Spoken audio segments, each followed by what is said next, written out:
হবিগঞ্জে প্রতিবাদ কর্মসূচিতে যোগ দিতে যাওয়ার পথে মৌলভীবাজারের শ্রীমঙ্গলে জাতীয় নাগরিক পার্টির কেন্দ্রীয় নেতাদের গাড়িবহর আটকে দিয়েছে পুলিশ।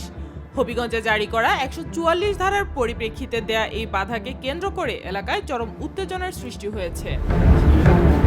২৯ জুলাই বুধবার বিকেল ৪:৩০টার দিকে শ্রীমঙ্গলের চাকন্যা ভাস্কর্য এলাকায় এনসিপির গাড়িবহর থামিয়ে দেয় পুলিশ। গাড়িবহরে দলটির আহ্বায়ক নাহিদ ইসলাম, মুখ্য সমন্বয়ক নাসিরউদ্দিন পাটোয়ারি, উত্তরাঞ্চলের মুখ্য সংগঠক সার্জিস আলম, দক্ষিণাঞ্চলের মুখ্য সংগঠক হাসনাত আব্দুল্লাহ এবং যুগ্ম সদস্য সচিব মাহমুদা মিতু সহ কেন্দ্রীয় নেতারা ছিলেন।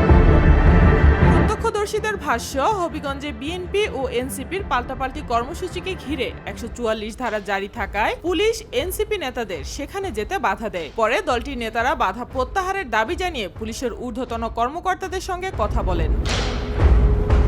এর আগে বুধবার জেলা ম্যাজিস্ট্রেট ডক্টর জি.এম. সরফরাজের আদেশে হবিগঞ্জ পৌর এলাকায় ১৪৪ ধারা জারি করা হয়। পরবর্তী নির্দেশনা না দেয়া পর্যন্ত ৫ বা ততোধিক ব্যক্তির জমায়েত, মিছিল, সমাবেশ ও শোভাযাত্রা নিষিদ্ধ করা হয়েছে। সম্ভাব্য সংঘর্ষ এড়াতে হবিগঞ্জে ৩ প্লাটুন বিজিবিও মোতায়েন করা হয়েছে।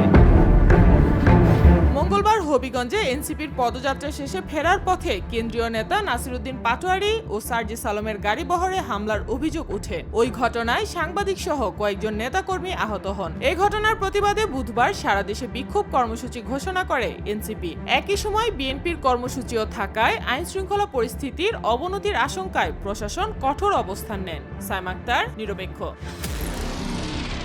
নিরপেক্ষ, সত্য প্রকাশে আপোষহীন।